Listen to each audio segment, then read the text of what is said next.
Оваа година беше една од најтешките во поновата историја на човештвото. COVID-19 предизвика тектонски промени во светот и не потсети дека е потребен глобален динамичен систем на споделени правила и принципи, порача шефот на државата во своето прво обраќање пред Генералното собрание на Обединетите нации.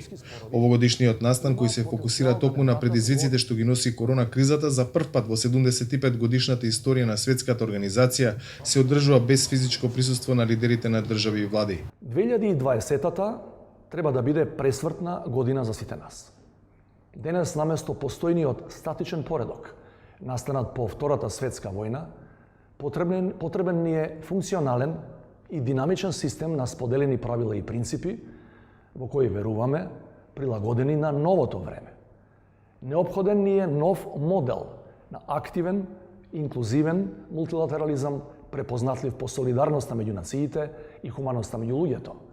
Во овој контекст, една од големите задачи на Обединетите нации е да ни помогнат да го задржиме фокусот и да ја држиме будна колективната свест и совест за глобалното добро. Порача дека пандемијата не смее да се користи за кревање геополитички тензии за зајакнување на надпреварот меѓу големите сили.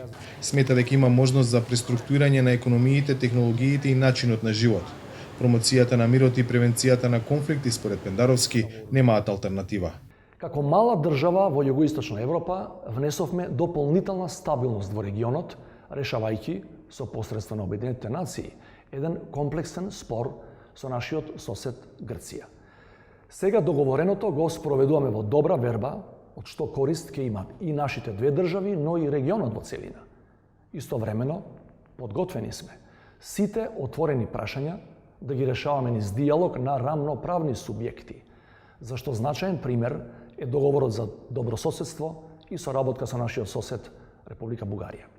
Шефот на државата потсети дека Балканот се уште се соочува со нерешени политички и историски спорови кои според него имаат потенцијал да го вратат регионот во 90-тите години на минатиот век.